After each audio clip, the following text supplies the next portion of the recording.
ग्रह नक्षत्र अपनी किसी भी स्थिति में हो, रहें। और फिर आगे महाप्रभु एक और बात भी कह रहे हैं दूसरे सवैया में, कह रहे सब ग्रह अनुकूल है।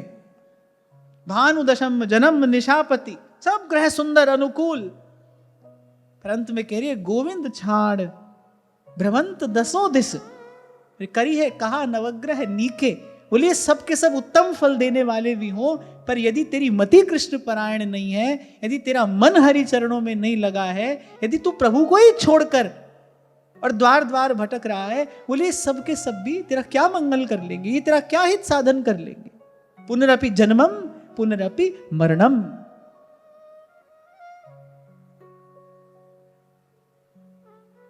वज्र से लिख लीजिए ये बात अपने अपने हृदय के पट्ट पर।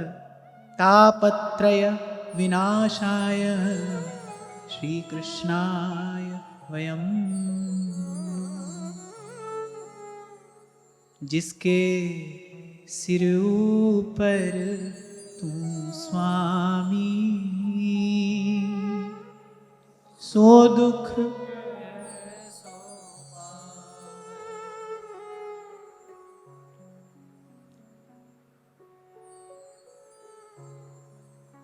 और जब महाराज कह रहे ना जिसदा साहेब डाढ़ा हुए, डाढ़ा माने समर्थ, जो समर्थ है।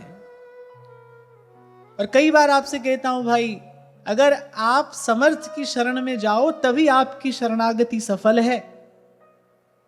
यदि शरण किसी समर्थ की पकड़ी है तभी तो शरणागति सफल है। यहां वहां लग गए किसी के भी पीछे तो भाई शरणागति निष्फल हो जाएगी। और मुझे तो ये कहने में कोई भी संकोच नहीं है, मैं कहता आया हूं और कहता रहूंगा कि कोई भी समय हो भाई, कोई भी काल हो, कोई भी स्थिति हो, कोई भी युग हो, मैं हूं, आप हूं, जो चले गए वो हो या जो आने वाले हैं वो हो, एक बात शाश्वत है, सनातन है, अटल है कि जीव का कल्याण भगवान के अतिरिक्त तो कोई नहीं करा सकता। और जब बात आती है भगवान, तो फिर श्रीमद् भागवत स्पष्ट कर रही है, कृष्णस्तु भगवान स्वयं। सब तज भजिए श्याम को, श्रुति स्मृति को सार। व्यास जी कह रहे भाई समझना हो तो समझ लो, हम तो सार की बात आपको बता रहे हैं। सब तज भजिए श्याम को, श्रुति स्मृति को सार। बड़ी सुंदर बोध कथा है ये श्रीमद् भक्तमाल की। श्री पीपा जी महाराज वो देवी के अनन्य उपासक हैं और कहते हैं कि उनकी भावना सिद्ध है। जब वो प्रार्थना करते हैं तो भगवती उनको उत्तर देती है। और एकाएक रात को वो भयंकर दुस्वप्न, पसीने से लथपथ गात, अपने स्वर्ण पर्यंक पर उस मखमली बिछौने पर पाया पीपा जी महाराज ने स्वयं को, पसीने से लथपथ गात। अभी अभी कोई बड़ा भयंकर बड़ा बुरा सा स्वप्न देखा, मन बड़ा भयभीत है। जागने पर भी वो भय बना ही है। जाग गए लेकिन वो स्वप्न जन्य जो भय है, जो क्लेश है, वो नहीं दूर हो रहा है। प्रातः काल की प्रतीक्षा नहीं कर पाए, दौड़ गए और मां के चरणों में जाकर प्रार्थना की कि माता मैं इस भय से भयभीत व्याकुल हो रहा हूं, मुझे कहीं भी चैन नहीं मिल रहा है, मेरे इस भय को दूर करिए। प्रार्थना की, स्तुति की देवी की, और देवी उत्तर देती है कि राजन ये जो जिस भय से तुम भयभीत हो रहे हो ना, ये तो यम का भय है, यम का भय है। मैं कुछ भी प्रदान कर सकती हूं, पर मृत्यु के भय से जीव को मुक्त कर पाना ये मेरी सामर्थ्य नहीं है। इस भय से मुक्त होना है तो जाओ किसी वैष्णव आचार्य की चरण शरण ग्रहण करके और भगवान का भजन करो। केवल श्री हरि हैं जो जीव को आवागमन के द्वंद्व से मुक्त कर सकते हैं, जन्म और मृत्यु के भय से निर्भय कर सकते हैं। केवल श्री हरि हैं, केवल श्री हरि। भाई भजन का सुख तो तब हो ना जब पहले भजन हो।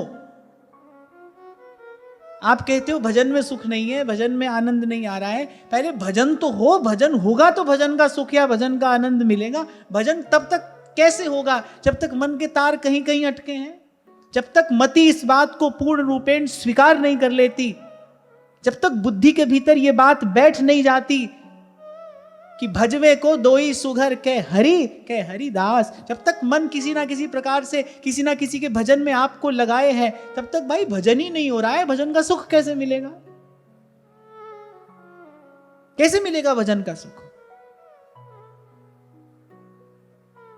तभी तो व्यास जी आनंद में मगन होकर नाच रहे हैं कि श्याम निवेरो सब सो झगरो, अरे देवी देवा भूत पितर सब ही को फारो कगरो, श्याम निवेरो सब सो झगरो।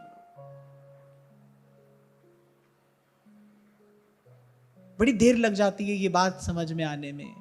हित तो कीजय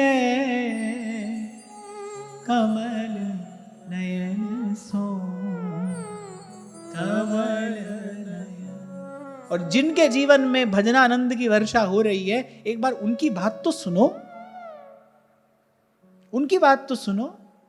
वो कह रहे हैं अपने हाथ में उठाकर एक तारा, राज करे वा न करने दीजो मैं भगतारी दास, साधु सेवा नेम हमारो, साधु सेवा नेम हमारो, गोविंद मिलन री आस, माने गुरु गोविंद री आन। मीरा जी कह रही मुझे आन है गुरु और गोविंद दोनों की, माने गुरु गोविंद री आन, गोरल ना पूजा। मैं किसी की पूजा नहीं करूंगी, मुझे किसी के आगे मस्तक नहीं झुकाना है, मुझे किसी के द्वार पर जाकर हाथ नहीं फैलाना है, मुझे किसी से याचना नहीं करनी है। मीरा के प्रभु समर्थ स्वामी, चूड़ो तिलक दोवड़ो माला, सील बरत सिणगारा, और बरत रत मोए नहीं भावे, और बरत रत मोए नहीं भावे, ये गुरु ज्ञान हमारा, मेरो मन लाग्यो हरि जी सू, अब ना रहूंगी मैं अटकी, मेरो मन लाग्यो हरि जी सू, अब ना रहूंगी मैं। कोई भी हो भाई, कोई भी हो, वृंदावन के रसिक संत हो या भगवान के ये अनन्य भक्त हो, एक बात तो समान रूप से मिलेगी आपको। वहां तुलसी बाबा कह रहे हैं ना, एक भरोसो एक बल एक आस विश्वास। अरे वो तो कभी कभी ऐसे भी अटक जाते हैं कि तुलसी मस्तक तब नवे जब धनुष बाण लो हाथ। हाँ बोले अच्छे तो बहुत लग रहे हो आप, बड़ा सुंदर दर्शन हो रहा है, कहां कहूं छवि आज की भले बरे हो नाथ। दर्शन तो आपका बड़ा सुंदर हो रहा है, पर तुलसी मस्तक तब नवे जब धनुष बाण लो हाथ। कहते हैं और देवता चित्त न धरई।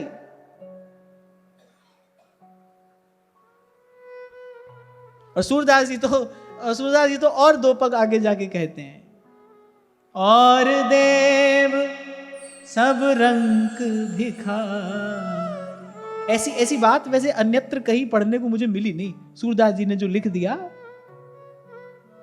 गोस्वामी जी ने तो बड़े प्रेम से कहा भाई और देवता चित्त न धरई। हमारे सेवक जी ने भी कह दिया और अन्य देव देवी सकल चलत पुंज सी खोई। सूरदास जी तो स्पष्ट कह रहे हैं, और देव सब रंग भिखारी, त्यागे बहुजु अनेर, जो हम भले बुरे, जो हम भले बुरे। सूरदास जी देख रहे हैं ना, सूरदास जी देख रहे हैं, उन चक्षुओं से देख रहे हैं जो प्रभु ने उन्हें प्रदान किए। सूरदास जी अपने उन दिव्य चक्षुओं से, जिन चक्षुओं से सूरदास जी नित्य निरंतर भगवान लीला का दर्शन कर रहे हैं, उन्हीं नेत्रों से देख रहे हैं ना कि भाई ये जो और देवी देवता दे रहे हैं तुमको, ये सब इन्हीं से लेकर तो दे रहे हैं, इन्हीं का दिया तो दे रहे हैं। जब इंद्र ने थोड़ी शरारत की, खुराफात की, तो भगवान ने कहा अच्छा हमारे ही बनाए इंद्र बनाए, हमने बनाया है तो इंद्र बनाए, हमारी कृपा से इस आसन पर बैठा है। बोले हमको ही बाजीगरी दिखा रहा है।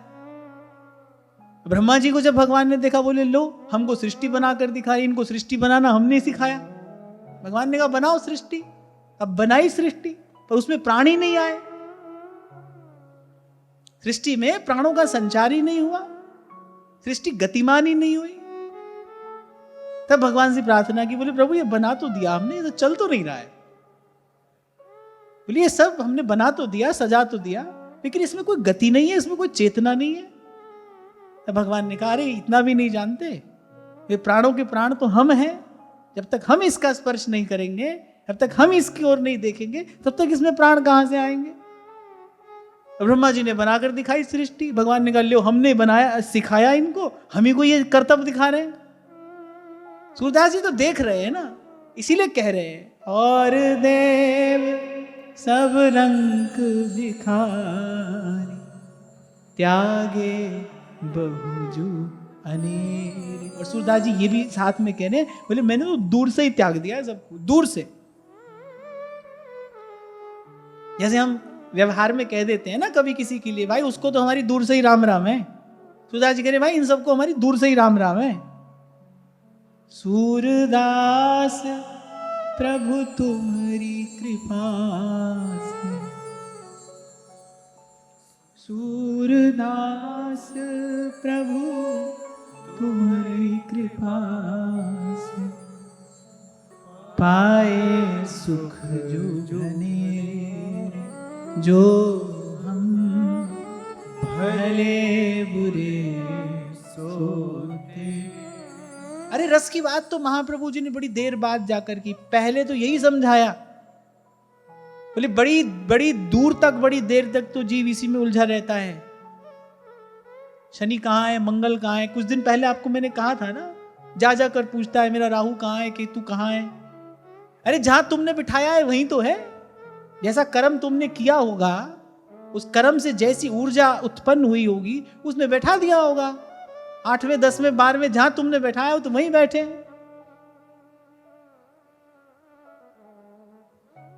थोड़ा सा समय है भाई, अल्प सा ये जीवन है, हित तो कीजिए कमल नयन सो, जहां हित आगे और हित लागे फीको। और ये कुछ शब्द, ये संतों के बोल हैं, ये कुछ शब्द रहे आपके कान में, आपके ध्यान में। जिस दा साहेब डाढ़ा होए, तिसको मारना साके कोए। जिस दा साहेब डाढ़ा होए, तिसको मारना साके कोए। फिर आगे भगवान वेदव्यास कह रहे, बोले सब आश्चर्यचकित हो गए। वहां पांडव थे, वहां अनेक अनेक ऋषि मुनि थे, जो अभी गंगा तट से आए ही थे तर्पण आदि क्रिया करके, और फिर भगवान द्वारिका जाने वाले थे, तो सब भगवान को प्रणाम करने के लिए वहीं पर उपस्थित थे। अनेक अनेक ऋषि मुनि, बोले सब आश्चर्य में पड़ गए, ब्रह्मास्त्र कैसे शांत हो गया। ये छोटी सी बात जो मैंने आपको कही ना, ये वैष्णव तेज के सन्मुख ब्रह्मास्त्र शांत हुआ।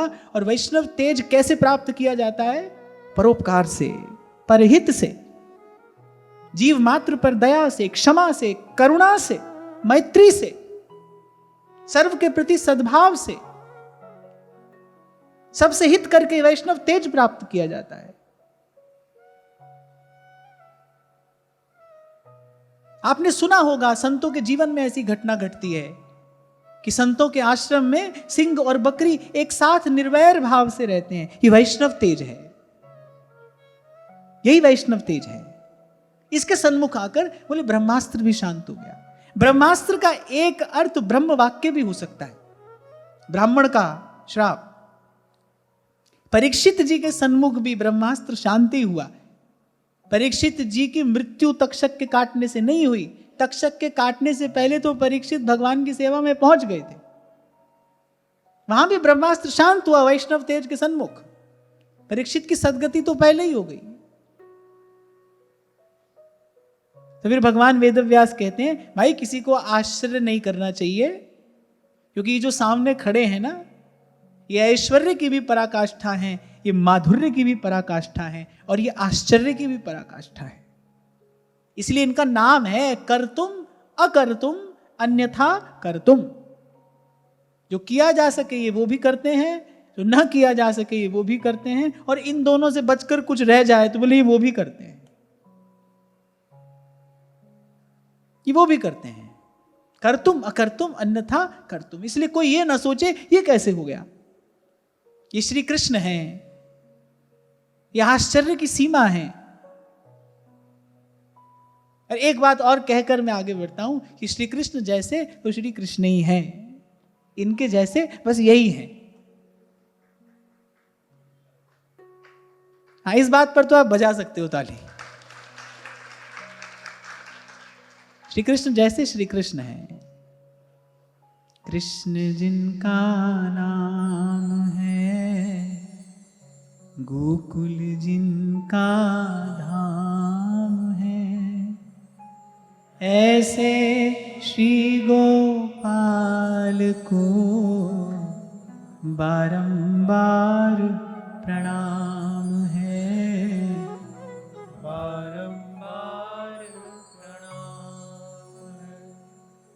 मावंस्था ये तदाश्चर्यं सर्वाश्चर्यमयेच्युते, य इदं मायया देव्या सृजत्यवती हन्त्यजः। भगवान वेदव्यास कह रहे बोले श्री कृष्ण तो सर्वाश्चर्यमय है। और आश्चर्य उसी को ही तो कहते हैं जो बुद्धि की गणना में न आए, बुद्धि सोचकर विचार कर जिसकी कल्पना ना कर सके, वही तो आश्चर्य होता है। उसी को तो कौतुक कहते हैं, आश्चर्य।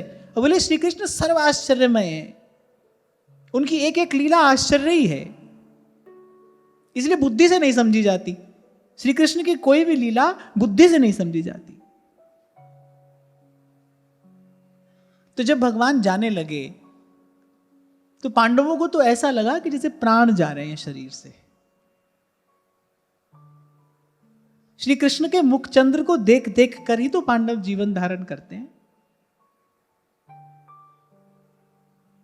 और मैं तो कहता हूं कि एक बार संत की, गुरु की कृपा से जिसको एक बार इस बात का किंचित अनुभव हो जाए ना, किंचित श्री कृष्ण का चरणाश्रय प्राप्त हो जाए, किंचित अपने जीवन में भगवान के होने का अनुभव हो जाए, एक बार हो जाए।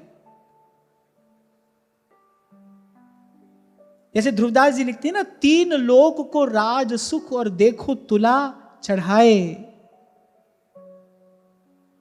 पर निमिष प्रेम सुख गर्भ अति ते ही आगे घट जाए। एक क्षण का जो सुख है ना, श्री कृष्ण के आपके जीवन में होने की जो वो अनुभूति है, वो जो अनुभव है, उसके सामने सब नीरस है, सब फीका है। एक बार वो अनुभव हो जाए, पर उस अनुभूति के लिए ये एक शर्त लगाते हैं, अनन्यास चिंतयन्तो मां। बोले अनन्य भाव से कोई हमारा चिंतन करे। मैंने आपको पहले भी शायद संकेत किया था, अनेक देवी देवताओं को प्रसन्न करने की अनेक विधियां हमारे शास्त्रों में, पुराणों में लिखी हैं, कही हैं, और वो अपने अपने स्थान पर सब ठीक हैं। पर श्री कृष्ण कैसे प्रसन्न होते हैं? बोले श्री कृष्ण केवल इनको चाहने से प्रसन्न होते हैं। कोई किसी के मन में तीव्र उत्कंठा हो, वो श्री कृष्ण को आकर्षित करती है, खींचे चले आते हैं श्री कृष्ण उसकी ओर। अगर किसी के हृदय में तीव्र उत्कंठा है तो। स्वामी श्री रामसुखदास जी महाराज एक बात कहा करते थे, बोले कि ऐसा नहीं है कि जब हमारा अंतःकरण शुद्ध हो जाएगा तब हमको भगवान मिलेंगे। बोले भगवान तो केवल भगवान को मिलने की इच्छा से मिल जाएंगे, और बाकी तो जीव शुद्ध भगवान से मिलने के बाद होता है, मिलकर शुद्ध होता है। जब तक नाले का पानी गंगा में मिले नहीं, तब तक वो निर्मल पवित्र कैसे हो सकता है? जब गंगा जी की धारा में एक हो जाता है, जब गंगा की धारा स्वीकार कर लेती है उसे, तब सूरदास जी लिखते हैं ना, एक नदिया एक नार कहावत, मैलो नीर भरो, और जब मिल दो एक बरन भय सुरसरी नाम पर। तभी संत कहते हैं अपनी ओर देखकर भजन नहीं करना भाई, हमको अपनी योग्यता सामर्थ्य नहीं देखनी है, बस दीन होकर सतत निरंतर प्रार्थना करनी है। ये जो आज मैंने 2 शब्द आपसे कहे ना, ये बड़े काम के हैं। बार बार कहिए प्रभु से, प्रभु मैं आपका हूं और मेरा ध्यान आपको रखना है। मैं अपना भला बुरा नहीं जानता हूं,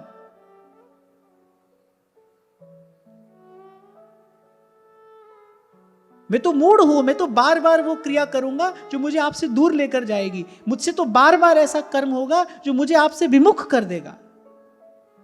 पर अब मैं जब आपके द्वार तक आ गया हूं, अब जब संतों ने, गुरुजनों ने मुझे आपकी ओर संकेत करके दिखा दिया है, तो प्रभु अब मैं आपका हूं, अब आपको मेरी संभाल करनी है।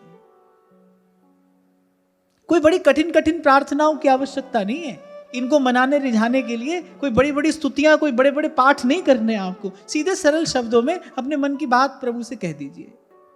आप जितने सीधे हो जाओगे इनके सन्मुख, आप जितने सरल और सहज प्रभु के सन्मुख होकर जाएंगे, उतनी शीघ्र प्रभु की कृपा की प्राप्ति आपको होगी। ये बात तो आप लिख कर रख लीजिए। जितने सीधे सरल होकर आप जाएंगे,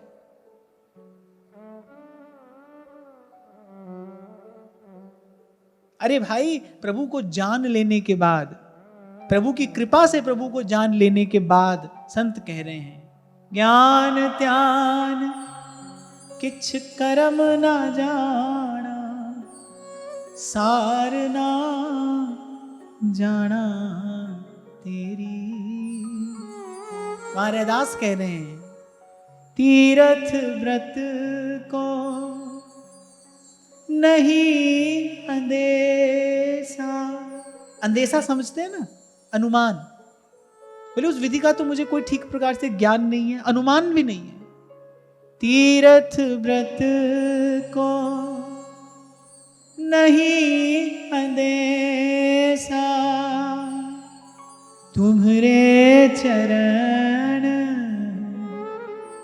कमल का भरोसा।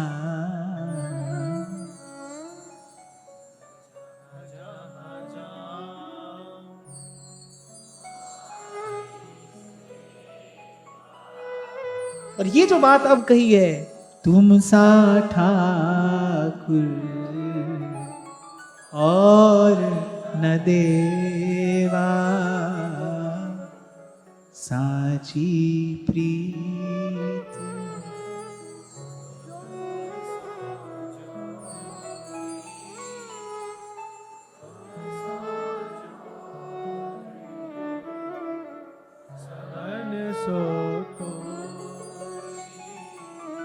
कभी कभी तो आपसे कहते कहते वो अनुभूति जब मेरे सामने आकर खड़ी होती है, तो फिर मैं असमर्थ हो जाता हूं, क्योंकि उसको कहने के लिए कोई शब्द नहीं है। तब सोचता हूं, तब ये विचार करता हूं कि वो आप तक कैसे पहुंचाऊं। फिर मुझे लगता है कि भाई जो मुझे अनुभव करा रहा है वही आपको भी अनुभव कराएगा। जिसने मुझे अपने होने का अनुभव कराया है वही समर्थ है, वही आपको भी अनुभव कराएगा। और प्रार्थना करता हूं कि आपको कराए।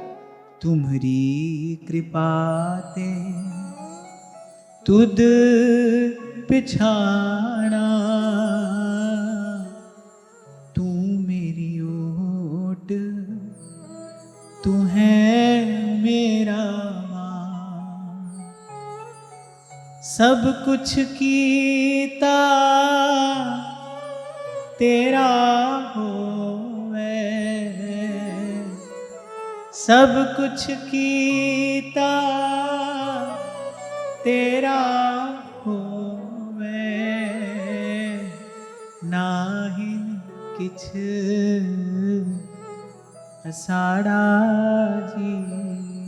और इनके अतिरिक्त कोई नहीं है जो सदा सर्वकाल आपकी रक्षा कर सके।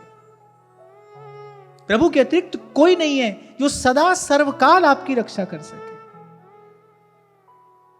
तो भाई पल्ला उसी का पकड़िए ना, जो सदा संगी हो और सदा सहाय। तू मेरा राखा सबनी थाई, तापो के आपको एक और बात कहूं, मैं प्रभु का हूं, ये जो भाव है ना, ये अभेद्य कवच है। त्रिलोकी की कोई शक्ति इसको नहीं भेद सकती है। मैं प्रभु का हूं, केवल एक जो भाव है, इस भाव का चिंतन, इस भाव का मनन आपके चारों तरफ एक अभेद्य कवच का निर्माण करता है। उसे कोई शक्ति नहीं भेद सकती। ये जो घटना जिसकी आज हम यहां चर्चा कर रहे हैं, चिंतन कर रहे हैं, कि अश्वत्थामा ने कोई साधारण अस्त्र नहीं फेंका है, ब्रह्मास्त्र है। श्री कृष्ण का ही दिया हुआ आशीर्वाद, श्री कृष्ण की ही दी हुई शक्ति है ब्रह्मास्त्र को, कि भाई इसका कोई प्रतिकार नहीं कर पाएगा। ये अमोघ है, ये अपना कार्य करके ही लौटेगा। एक बार संधान किए जाने के बाद ये अपना कार्य करके ही लौटेगा। फिर भगवान ने आश्चर्य कर दिखाया। और किसके लिए? कह रहे भगवान भक्त वत्सल हैं, भाई भक्त के लिए कुछ भी करेंगे। कह रहे कुछ भी करेंगे, भक्त के लिए कुछ भी करेंगे।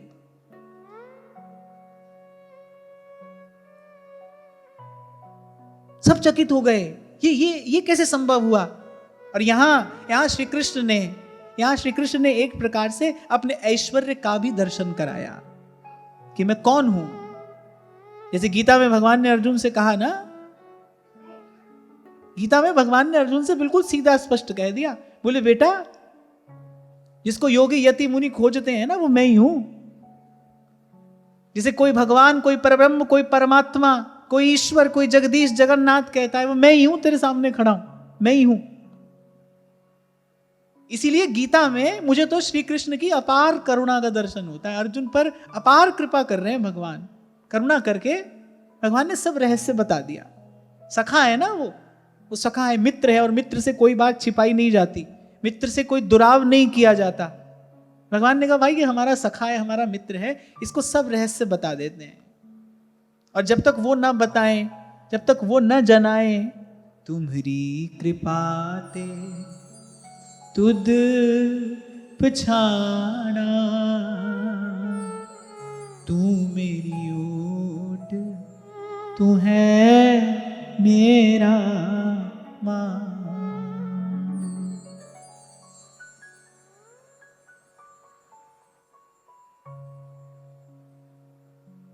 एक छोटी सी बात आपसे पूछता हूं, फिर आगे बढ़ेंगे। कभी कभी क्या होता है कि जैसे दीक्षा लेने के लिए जब साधक लोग आते हैं ना, अधिक तो नहीं होता है ऐसा, पर उसमें भी कभी कभी ऐसा होता है, 2 4 5 अंगूठी पहने हुए होते हैं। मन तो करता है रखा लूं अपने पास, ये सब उतरवा के रखा लूं। भाई ये जब तक हाथ में है तब तक हम आपके हाथ में इस नाम की माला नहीं पकड़ा सकते, क्योंकि हमारे महाप्रभु जी की तो पहली शर्त यही है,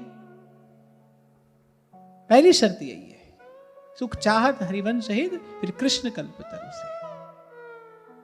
और कृष्ण का भजन तो भाई अनन्य होकर ही किया जा सकता है। इसीलिए मैंने कहा अगर आपको भजन में सुख नहीं मिल रहा है, भजनानंद का अनुभव नहीं हो रहा है, देखना भजन भी कर रहे हो कि नहीं, क्योंकि भजन तो अनन्य होकर ही किया जाता है। सब छोड़कर सब तज भजिए नंद कुमार, हो गया ना सब जो कुल का धर्म है, जो लोकाचार है, वो सब हो गया। ये सब श्री कृष्ण के चरणों तक पहुंचाने के लिए था। श्री कृष्ण के चरणों में पहुंच जाने के बाद इसकी कोई आवश्यकता नहीं रह जाती।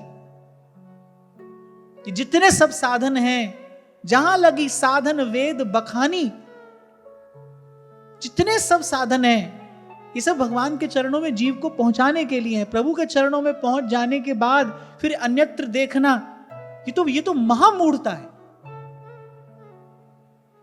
गोपियां नहीं आई भगवान की बात में। भगवान ने कहा कि ये तो धर्म नहीं है, ये तो उचित नहीं है, ये मर्यादा नहीं है। गोपियों ने कहा वाह जगत गुरु जी, ये सब बात जो आप हमको समझा रहे हो हम भली प्रकार से जानती हैं, ये सब आप तक पहुंचने के लिए है। आप तक पहुंच जाने के बाद इसका विचार नहीं किया जाता है। अब श्री कृष्ण मंदी मंद मुस्कुरा रहे हैं, बोले इनको ऐसी बुद्धि की प्राप्ति कहां से हो गई? बोले क्योंकि इन्होंने श्री जी की चरण रेणु अपने मस्तक पर धारण की है। बोले इनको अब हमारी माया नहीं छल सकती। यत्पादाम्बुरुहै करेणु कणिकाम्, ये उनकी चरण रेणु अपने मस्तक पर धारण करके आई है। बोले इनको तो अब हम भी नहीं बना सकते, अब तो इनके सन्मुख समर्पण कर देना ही उचित है। ये पात्र हैं, इनको अब रसदान करना चाहिए। श्री जी की चरण रेणु है इनके मस्तक पर। समझ लेने की बात है ये बात समझ लेने की है। ये जो आज घटना घटी, आज जो जिस घटना की हमने चर्चा की, कि भाई एक समय ऐसा आ गया जब ना पांडवों की शक्ति काम आ रही है, ना धर्म काम आ रहा है, कुछ भी काम नहीं आ रहा। अश्वत्थामा ने तो चला दिया ब्रह्मास्त्र, और वो केवल उत्तरा के गर्भ को ही नष्ट करने नहीं आ रहा था, 5 पांडवों की तरफ भी 5 बाण आ रहे थे। अब कौन बचाए? अब कौन बचाए? अब यहां तो ना धर्म काम आएगा, ना शक्ति, ना बल, ना बुद्धि, ना विद्या, न तेज, न बल, न वीर्य, शौर्य, पराक्रम, कुछ भी नहीं। यहां कौन काम आएगा? कौन मिटाए उसे जिसको राखे।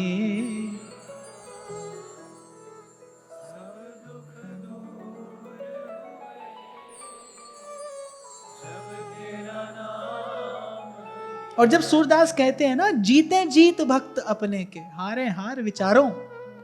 देखो भाई, भगवान कह रहे हैं भाई हम तो आत्मा राम हैं, हमारा तो किसी से कोई संबंध है ही नहीं, हमारा तो ना लेना है ना देना है। सबसे बड़े विरक्त तो यही है, सबसे बड़े विरक्त तो ये स्वयं ही है, सबसे बड़े योगी। उत्तरा ने पहला संबोधन ही भगवान को ये दिया, पाहि पाहि महायोगिन देव देव जगत पते। आप तो योगियों के योगी हैं, जो योगीश्वर हैं। योगीश्वर कौन है? योगीश्वर कौन है?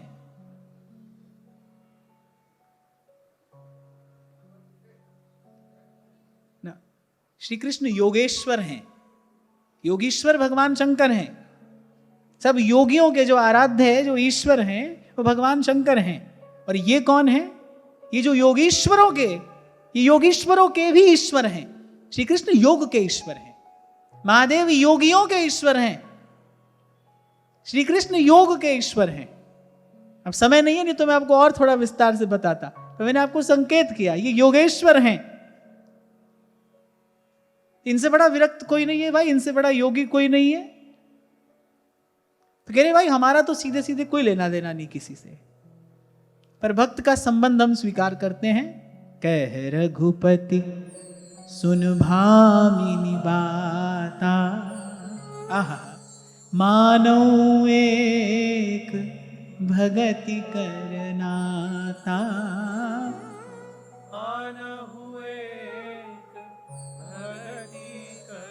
भगवान के लिए भाई और कोई बात हमारे पास लेकर आए तो हम नहीं सुनते हैं, भक्ति का नाता कोई लेकर आए तो फिर हम स्वीकार करते हैं। मानव एक भगति करी नाता। और फिर सूरदास कहते हैं कि भाई जब भक्त से नाता बना लिया तो फिर जीते जीत भक्त अपने के, हारे हार विचारो।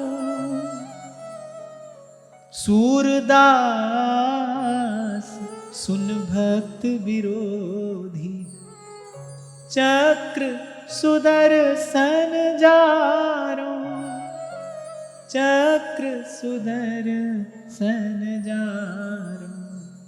हम भक्तन के भगत हमारे, हम भक्तन के भगत हमारे। और भाई मुझे तो नहीं लगता कि मनुष्य जीवन का इससे सुंदर कोई और फल हो सकता है। किसी को इस जन्म जीवन में ये संबंध रूपी निधि प्राप्त हो जाए, ये नाता भगवान से जुड़ जाए, श्री कृष्ण का अनुभव हो जाए, श्री कृष्ण के ऐश्वर्य का, माधुर्य का, इनके आश्चर्य का किंचित अनुभव हो जाए। और अनुभव कैसे हो? तुम्हारी कृपा ते तुद पिछाना। और कोई इनकी कृपा का पात्र कैसे बन सकता है? कह रहे अनन्य भाव से इनका चिंतन करके। वो कुछ भी नहीं चाहते आपसे, आपके पास पत्र पुष्प हो तो दीजिए, न तो उनकी तो आशा वो भी नहीं है, वो इतनी भी अपेक्षा नहीं रखते आपसे। बस वो कहते हैं कि वे अनन्य भाव से हमारा चिंतन करे। जो आपकी सोच है ना, जो आपका विचार है, जो आपकी वृत्ति है, जो आपका चिंतन है, उसमें इनके अतिरिक्त कोई नहीं आना चाहिए, केवल ये रहें।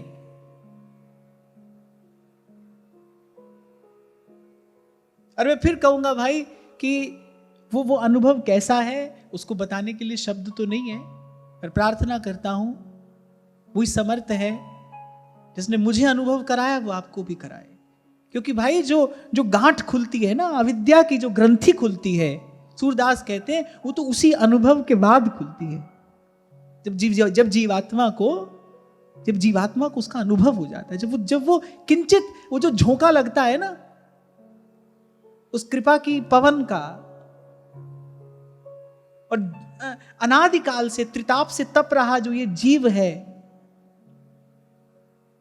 जब उस शीतलता का अनुभव पहली बार करता है, और उस अनुभव के बाद आपको न कुछ पकड़ना है न कुछ छोड़ना है, फिर ना कुछ पकड़ने को रह जाता है ना कुछ छोड़ने को रह जाता है।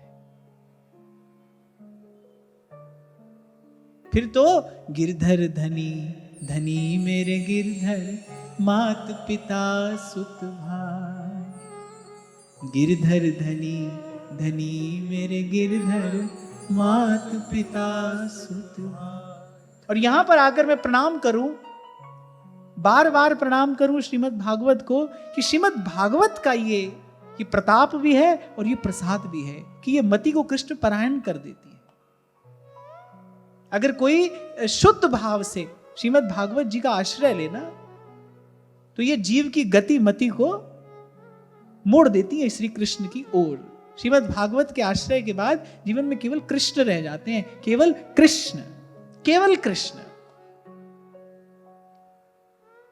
भाई इनको रहने के लिए पूरा पूरा स्थान चाहिए, पूरा पूरा स्थान।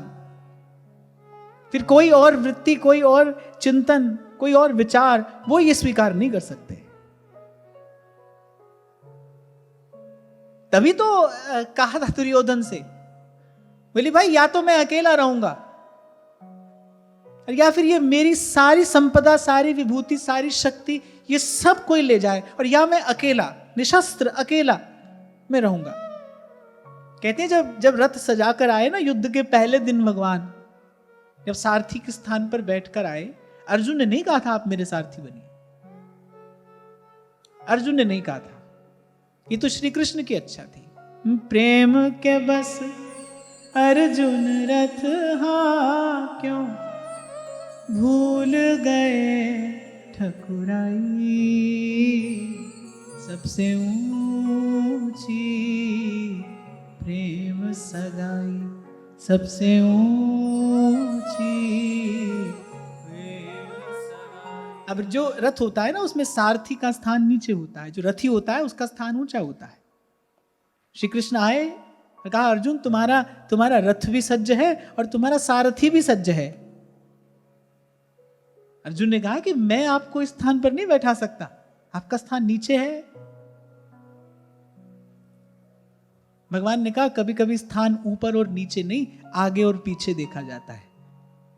भगवान ने कहा ये मत देख कि मैं तेरे नीचे बैठा हूं, ये देख मैं तेरे आगे हूं। और सूरदास जी कहते हैं, मुझे इस समय वो पद स्मरण नहीं है, सूरदास जी कहते हैं अर्जुन पर आने वाले सब प्रहार भगवान अपने वक्षस्थल पर झेलते हैं। विभीषण भी जब आ गए शरण में, जब विभीषण आ गए शरण में तो कुपित होकर, और चलाई थी ना शक्ति इंद्रजीत ने, वो प्राण ले लेती विभीषण के। विभीषण को एक और करके भगवान सन्मुख आकर खड़े हो गए।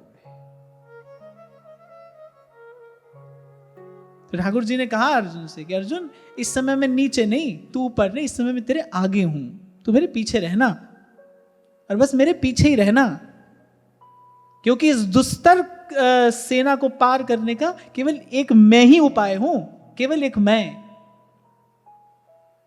बहुत कुछ कहती है ये घटना महाभारत की। भगवान ने कहा या तो कोई भाई मुझसे सब ले जाए, सब ऐश्वर्य माधुर्य,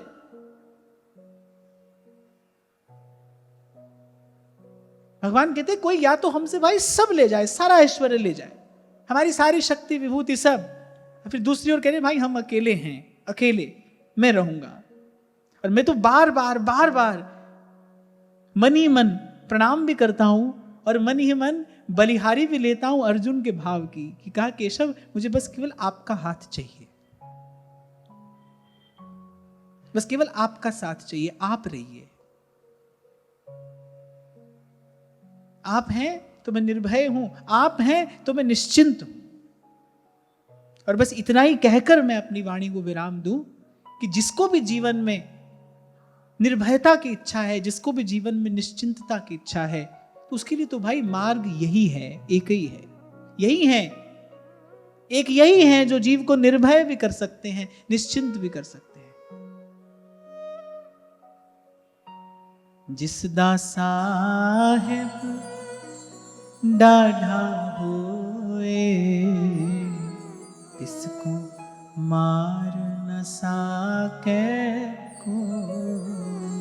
और फिर मैं कहता हूं कि भाई हम लोग तो बड़भागी हैं, हमको प्रभु का नाम मिला, प्रभु का धाम मिला, प्रभु कृपा करके अपनी लीला इस कथा सुधा का आपको मुझे पान करा रहे हैं। प्रभु की कृपा की बयारी तो आपको मुझे लाकर यहाँ बैठाती है।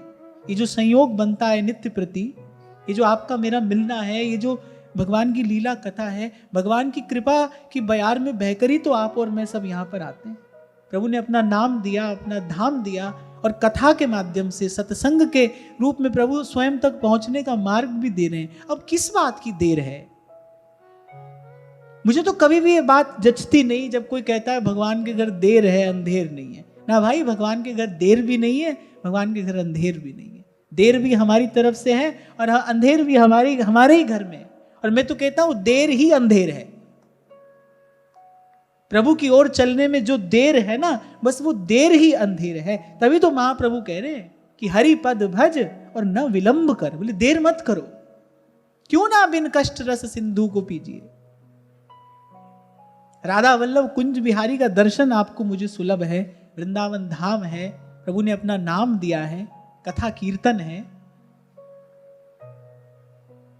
अब तो भाई चाहिए तो आपको अपनी कृपा चाहिए। स्वामी जी महाराज जी बात कहते थे, श्री राम सुखदास जी महाराज, वो कहते थे भाई इष्ट की कृपा तो है ही कि मनुष्य का जन्म मिला, और बोले गुरुजनों की भी कृपा है, आचार्यों की कृपा है कि भारत भूमि में जन्म मिला है। बोले अब तो भाई कृपा करनी है तो आप अपने ऊपर कृपा करो, आप स्वयं पर कृपा करो, आपकी कृपा हो आप पर। कई बार आपसे कहता हूं ना भाई, आपके भीतर आपको ही जाना है, ये यात्रा आपको ही करनी है। बस इसी प्रकार प्रभु के स्वरूप और स्वभाव का चिंतन होता रहे, भजन होता रहे, और एक ना एक दिन ये श्रवण से शुरू हुई ये यात्रा आत्मनिवेदन तक पहुंच जाए। इसी भाव के साथ आज की चर्चा श्री जी के चरणों में निवेदन करते हैं। महाराज श्री के चरणों में प्रणाम। आप सबके हृदय स्थित प्रभु को नमन।